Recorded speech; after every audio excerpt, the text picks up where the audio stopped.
Hello everyone, my name is Liv, and today I'm going to do another recent reads. I think we are up to 41 to 50 books, so let's just get right into it and talk about my recent reads.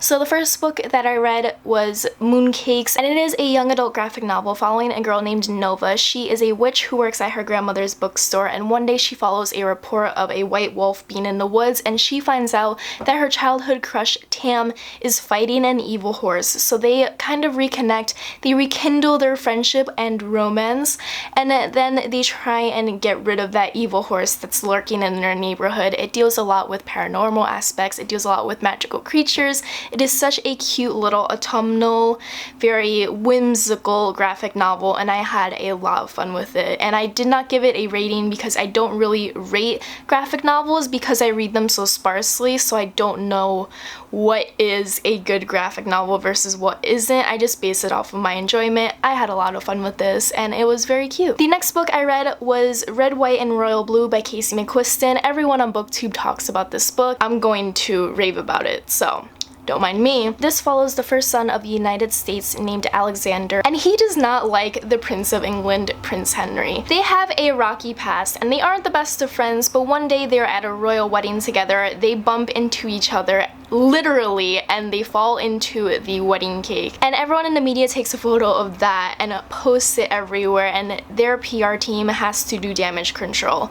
So they force them to become friends for the sake of the media in order to brush this whole situation under the rug. So these two boys who do not like each other have to become friends for the media, and while they are coming closer together and just spending more time with each other, they begin to form a friendship, which then becomes a relationship.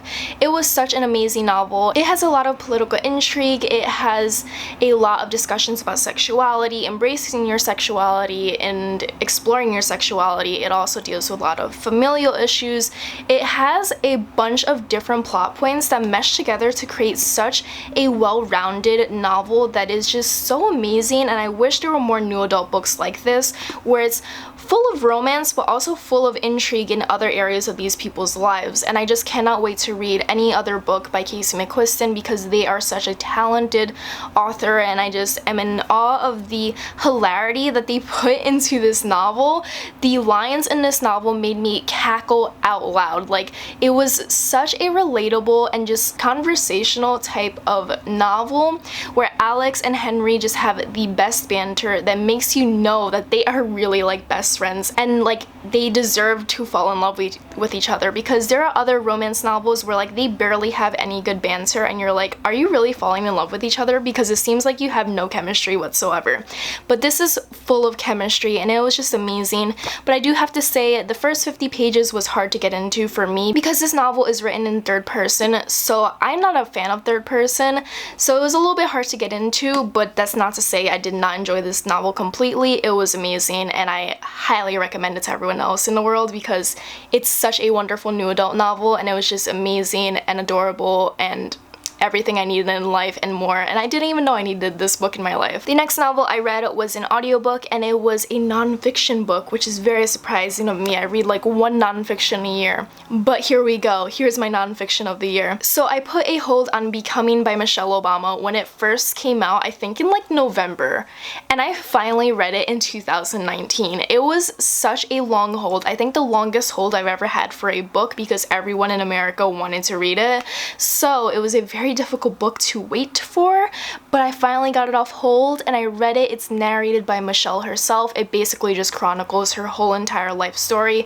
from childhood to beyond being the First Lady of the White House, and she is just such a type 1. I love listening to nonfiction novels on audiobook because usually the person who wrote their life story is going to narrate it themselves.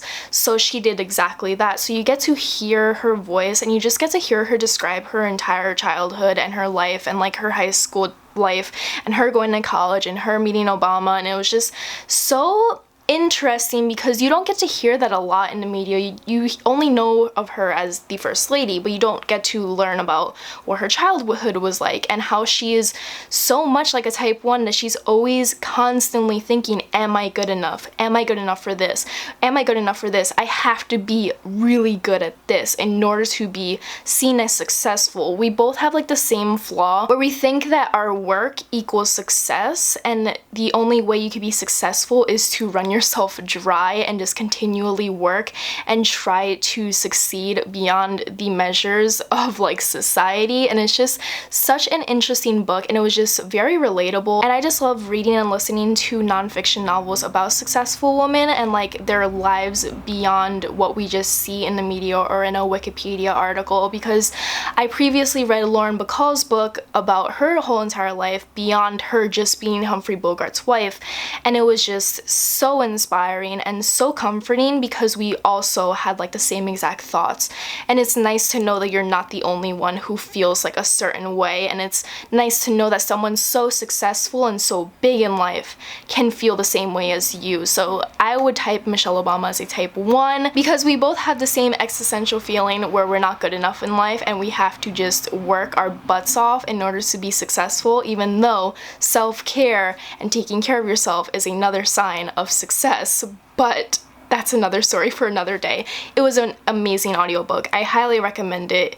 Put your hold on now because you're going to be waiting half a year for it like I did. I'm sweating so much right now. The next book I read was a disappointment, and I'm sad about it because I wanted to like it so much, and it was The Trial by Franz Kafka. So The Trial by Franz Kafka had the most interesting premise in the world. It's about a man who wakes up with police standing over his bed, and they tell him you're on trial, you're arrested, you're a criminal, but they don't tell him what that is.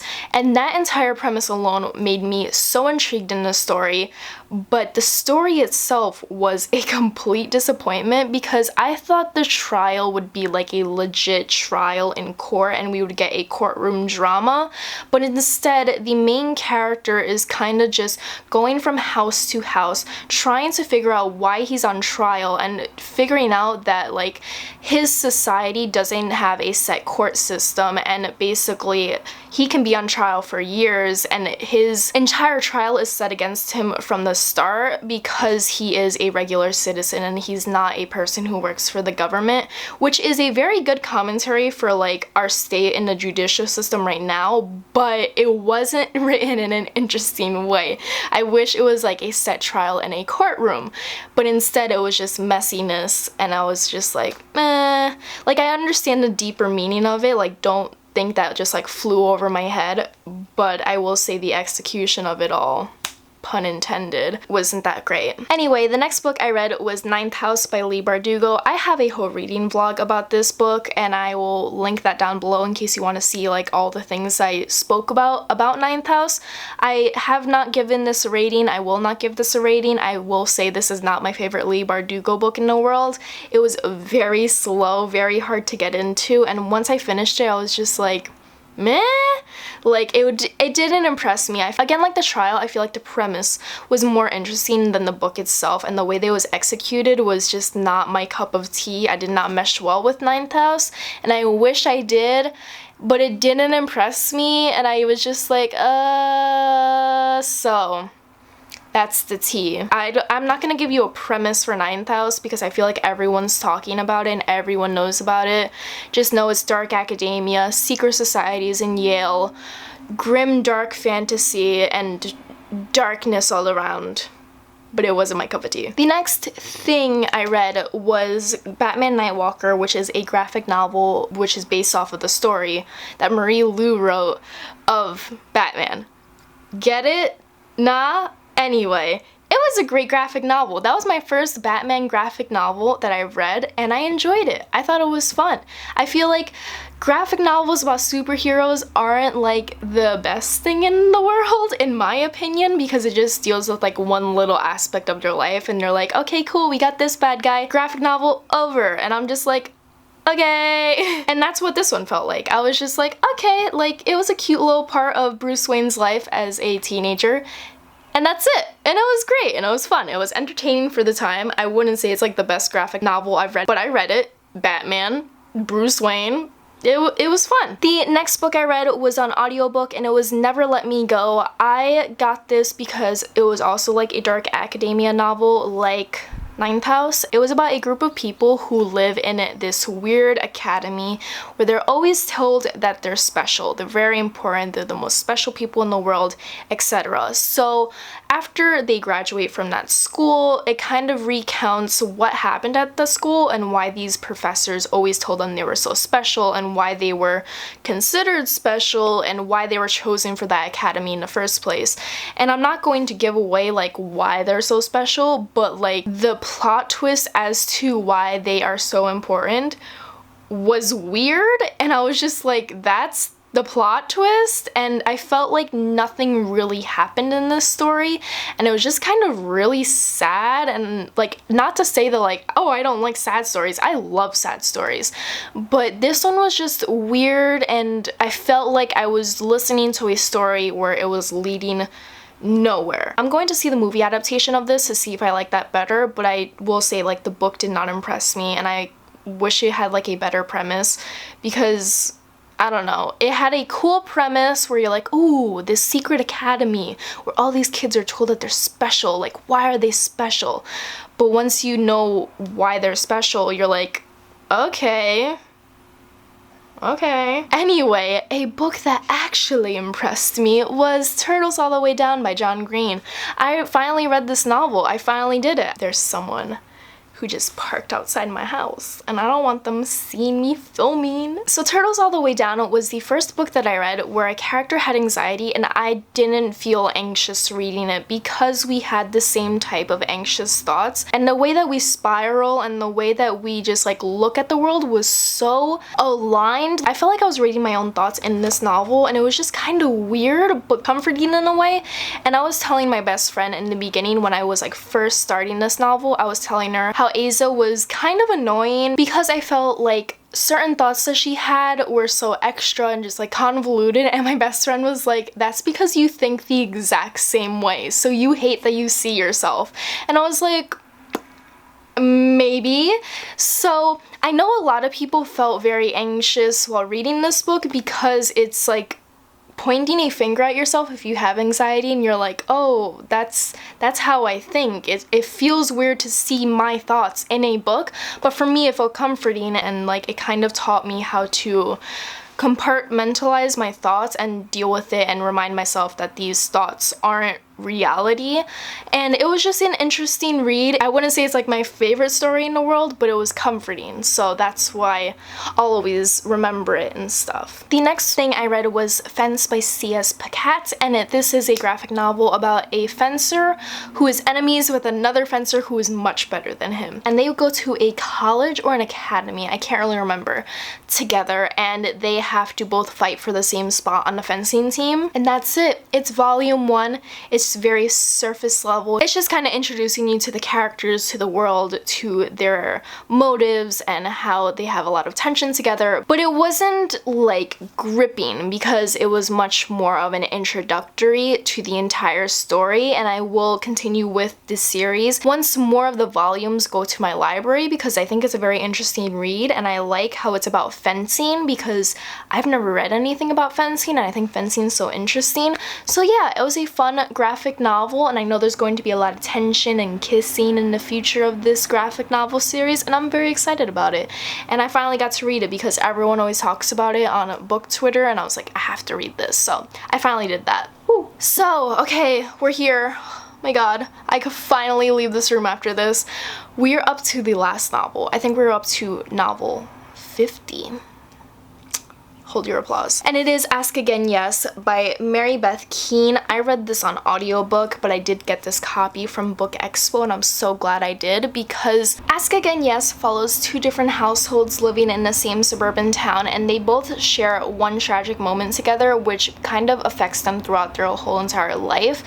And that's all I want to give to you, because I think going into suburban dramas specifically and contemporary adult fiction, without knowing much about the plot is really fun, because then you get really surprised, and that's exactly what I did. And I thought the audiobook was fantastic. I thought it was really interesting to see these two households have so many interwoven moments, and see these characters come together, fall apart, and come together again was so interesting. And I'm being very vague because I don't want to give anything away, but I feel like if you like Little Fires Everywhere, they do have like the same exact cover, but don't let it stop you from reading this book. They're both very different, but both very interesting, and they both have a similar premise where these two households clash with each other, and it just deals with just like regular family drama in a very interesting way. And I just like reading about suburban dramas. I think it's fun to read about small towns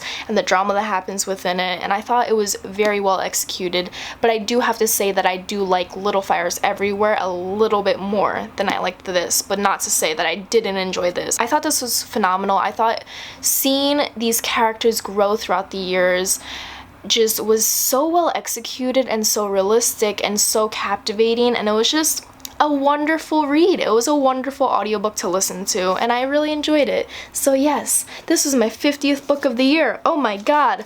Pose with it. Family photo. Christmas card.